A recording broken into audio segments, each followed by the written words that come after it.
Yan. Sinetch Itay, mga kababayan. Lovers sa gitna ng baha issue. Hindi ito si Joel Villanueva. Mga kababayan, isa po itong cabinet secretary di umano na mayroong kalaguyo na isang pamilyadong lalaki na undersecretary daw. Pero nababanggit na ito sa mga hearing. Yung kanyang jubet, mga kababayan, na may kinalaman din daw dito sa pagbaha. I mean, dito po sa mga ghost projects, mga flood control projects at kung ano-ano pa. O, ito pakinggan nyo. Walang video. Alisin muna natin yung video at si Bilyonary malupit. Itong lady boss sa gobyerno na may na may secret affair daw sa isa ring mataas ang posisyon sa gobyerno. Ang siyeste, pamilyado si government official. Ayon sa ating source, nasa malayong probinsya raw kasi ang misis nito na isa namang lokal na politiko. Ay, wait. Oy, so si lalaki, meron daw siyang asawa, nasa malayo, nasa probinsya. Pero lokal na politiko. Pero si lalaki, mayroong jubet na cabinet secretary. At pretty daw. Yung chicks mga kababayan. Hindi ko alam kung sino to. Paala kayo. Wala akong alam dyan. Napulot ko lang to sa bilyonaryo. Aba, alam nyo naman, machismis din tayo. 'Di ba? Malay natin. Nakasalamuhan na natin ito. Hindi ko pa alam. Kaya bilang pamatid sa malalamig na gabi, lady boss ang pumupuno ng kanyang pangangailangan. Travel buddies pangaraw ang peg ng... Ay, wow! Travel buddies? Bakit kaya uso to sa gobyerno? Dahil mapipera? Oy! Sino kaya ito? Lalo na kapag may business trip si lady boss. Uy, extra. Oy, lady boss! Babae nga! Yung cabinet secretary. Mga kababayan. Sabi dito hindi po ako nagpaparatang yan. Baka mamaya damputin na lang ako dito. Oy, ikaw! Maingay ka! Kung ano-ano mga pinagsasabi mo. Pero, maganda ba si boss? Si lady boss? Baggage. Oo. Hindi kaya kasi laki ng mga maleta na pinaglagyan ng pera. Oy, iba yan Parang sinasabi nyo, baka si lady boss ay meron ding tinatago. Baka meron ding kinalaman sa flood control na yan. Inet Bear, salamat. Ng basura pala. Basura. May pera sa basura. Kung saan... Ano daw, sabi ni Victoria's Choice, baka si Cabral yan. Mga kababayan, teka lang Pwede ba ako magbiro dito? Pwede ba ako magbiro? Siguro naman, mga kababayan, kahit pangit ako, siguro. Naku po. Kahit mapera yon. Ayaw ko ng mga type ni Cabral. Ayaw ko ng yung mga pouty lip na ganon. Okay ako yung natural yung kaya Angelina Jolie, mga ganon, di ba? Okay ako dun Pero kapag ikaw, retokado sa pilit, Diyos ko! Aray ka! Ayaw ko ng ganon. Taga na lang ako sa asawa ko. Diyos ko. Sabi ni Ardayan, sword raping the setback plan ba ni Mags to control ICI para iwas pusoy? Tingnan nyo, may room, karaoke, may church na dito. Ma'am Gemma Garais, gandang tanghali. Okay. Malot hindi ako mahilig sa chismis pero makikinig ako. Ako chismoso din. Unmatic na ang authority travel para maging extra baggage na. Ayun na nga. Unmatic na. Gayong hindi naman sila pareho ng opisina. Matanda na yun, Rowie. Nagtatrabahuan. Kaya ang malaking question mark, sino ang may sagot ng travel expenses ni Guy? Oy, sino kaya? Huwag mong sabihin kayo bilyonaryo, marami kayong mga chismax Nung nakaraan si Senator Joel Villanueva, ang inyong chinichismis na mayroong side chick. At ano sabi, sa gitna ng baha, may isang taong umangat ang buhay. Hayop. Halupit niyo, bilyonaryo. Wow. Sino kaya, no? Yung guy kaya o itong si Lady Boss na baka mas mataas ang posisyon? Depende siguro kung sino mas mataas ang posisyon. So, sabi Lady Boss, mga kababayan, ang ibig sabihin, si lalaki, mas mababa ang posisyon sa kanya. Okay? Pero, ang clue, nababanggit po ito sa hearing, si lalaki. Si babae, oo, nakikita nyo rin sa hearing. Pero ayoko sabihin baka mali ako eh. Pero nagtanong-tanong ako sino kaya yon. Ayaw naman nila magbigay ng clue. Basta nakikita daw sa hearing, mga kababayan, tas I try to imagine, who's that girl? The walk in the cloud. Sa kanila. Ito pa, meron pang isa. May dati umanong karelasyon si Lady Boss, pero nagkahiwalay sila dahil thunders na yung lalaki. Ogoy. May dating karelasyon si Lady Boss dahil thunders na daw. Bilyonaryo. Ano naman yung mga balita nyo na yan? Balitang chismax. Sabi ni Light Prism, si Lady Boss nakapatong siguro saan? Ay, anong nakapatong yan? Loko kayo Sabi ni Player 196, matalino si PBBM GP, nakita siguro na di mapapagkatiwalaan talaga kasi magalong. Parang yung kay Marcoleta. 'Di ba? Biglang-biglang pinalitan yung blue ribbon chair. Mga kababayan. Ay, ganon. Anong clue? Si Lady Boss, paborito daw siya ng kataas-taasan. Oy, mga kababayan, si Lady Boss ay paborito daw ng kataas-taasan. Sino yung kataas-taasan? Tumitingin ako sa taas, sino kaya yun nandun? Wala naman to, isam ito eh. Hindi, ang sinasabi dyan, kataas-taasan, kung di ako nagkakamali, mga kababayan, sino ba yung pinakamataas na tao dito sa Pilipinas? Di ba? Siyempre, presidente. May clue na kayo? The Who, si Mangga Aimee. Ang hirap, di mahilig sa chismis. Nangangapa ako. Love control, hindi lang flood control.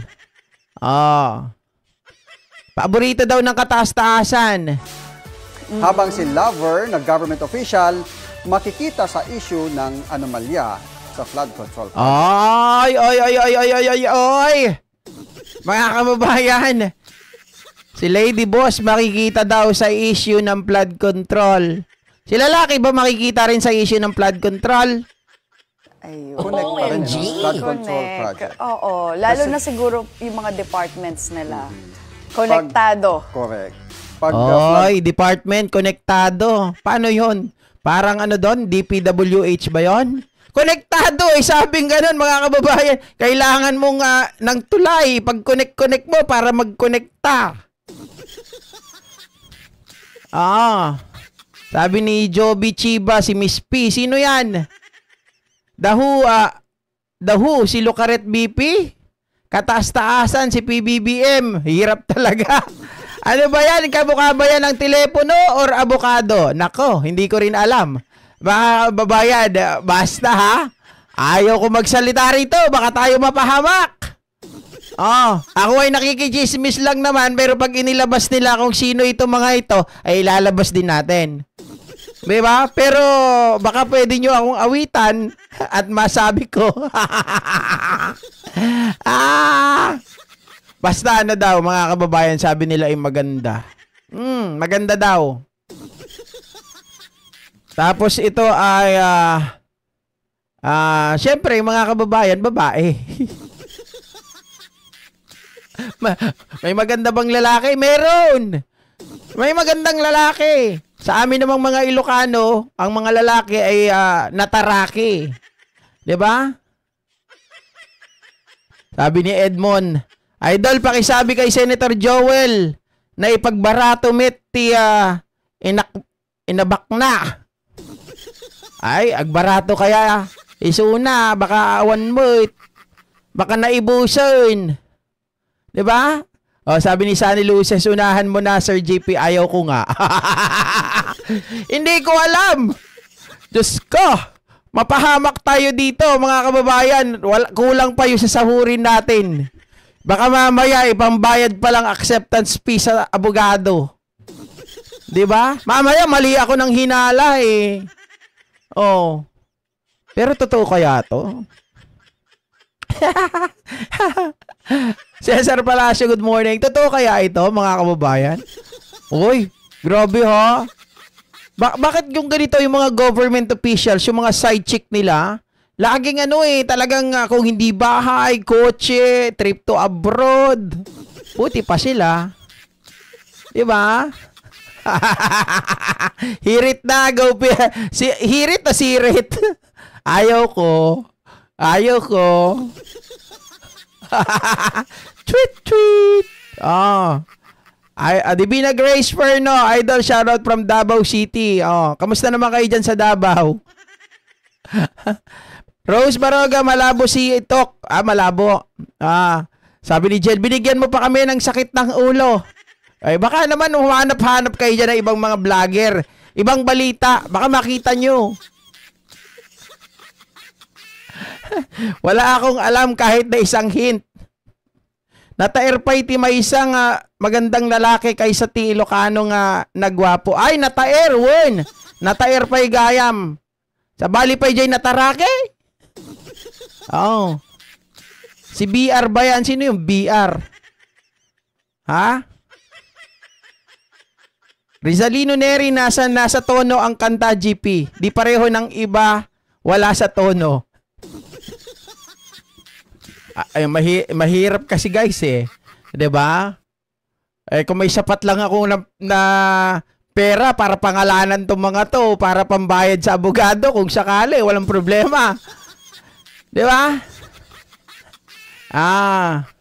Sabi ni Ma'am Alin Arsenas, hindi ba pwede silang kulukadidang? Ano yung kulukadidang? Hindi ko yun alam Okay. So, ayan mga kababayan. 41 minutes lang ang kaya kong ibigay muna sa inyo. At syempre, meron tayong pang-apat mamaya kung sakasakali. Apay ka JP, natarake na tumakder. Ay.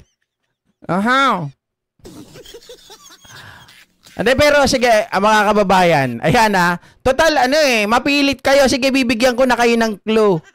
Ito na, bibigay ko sa inyo. Paparinig ko na yung clue. Ito. Bagong pangalan. Isa si DepEd Undersecretary Trig V. Olaybar sa ginadawit ngayon sa flood control scandal. Pero bukod sa revelasyong isang executive secretary umano ang humingi ng kickback, mas palaisipan kung bakit mabilis itong inaprubahan ng Budget Department. Narito ang agenda report ni Dexter Ganibe ng Abante. Imbitado sa pagdinig ng Blue Ribbon Committee sa Lunes si DepEd Undersecretary Trig Olaybar, kasunod ng pagdawit sa kanya ni dating DPWH Undersecretary Roberto Bernardo sa flood control scandal. Sometime 2024, Yusek Olaybar personally called me for a meeting to discuss about unprogrammed appropriations supposedly for the office of the Executive Secretary. In the said meeting, he requested me to submit a list of projects.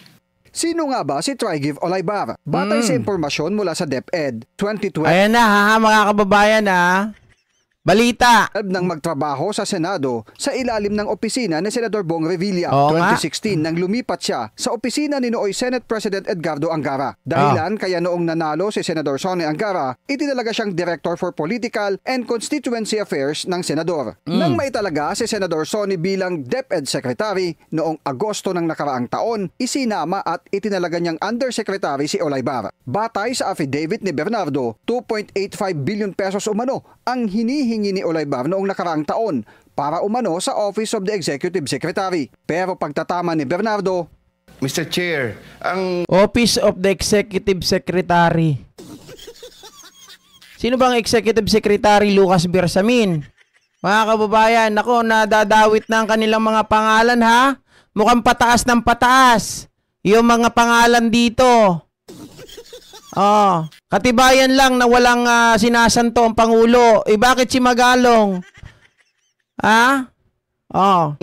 Nabanggit lang po niya executive secretary pero actually wala naman po siyang sinabi kung sinong executive secretary. Teka lang, iisa lang naman ang executive secretary. Meron pa bang iba? Hindi naman pwedeng si Vic Rodriguez, matagal na yun. Di ba? Isa lang ang executive secretary natin.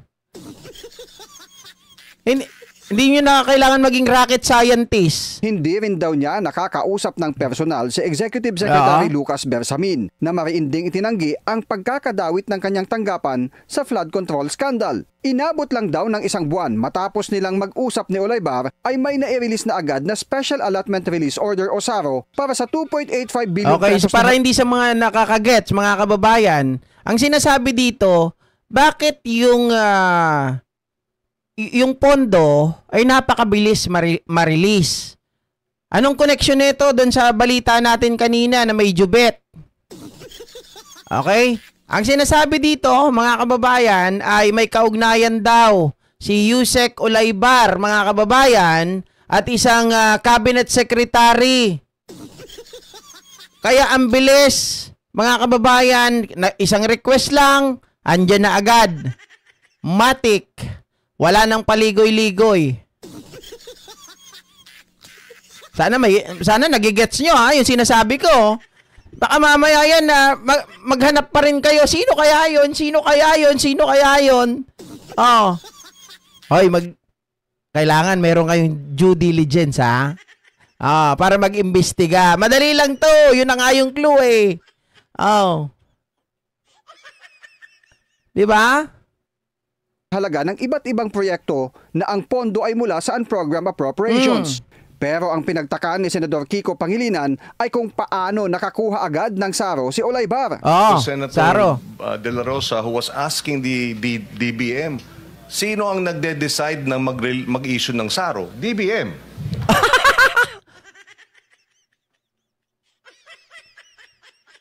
Teka lang. So, sino ang kinausap ni Trig sa DBM? Hindi ba? Lalaki si Olaybar, Imelda Karanagan. So, syempre, yung kanyang kalachuching babae. Ayon sa bilyonaryo, hindi ako nagsabi. DBM at hindi executive secretary or executive secretary, although he's denying it, inutusan siguro ang DBM para mag-release ng SARO. Si Budget Secretary Amina Pangandaman ay dati na ring nagtrabaho bilang Chief of Staff ng nooy Senate President Edgardo Angara, kung saan katrabaho niya rito si Trygive Olaybar. Para sa agenda, Dexter Ganibe, Abante. Ayan na mga kababayan, bahala na kayo mag-replay Ayan na, may mga clue na dyan. Hindi ko na kailangan sabihin sa inyo kung sino-sino yan. Diba? Yan yung pinaghihinalaan ngayon na magjojowa daw. Diba? Kaya napakabilis ng transaksyon. Isang hiling lang, isang request lang, ay hindi na nagtatagal. No ifs, no buts.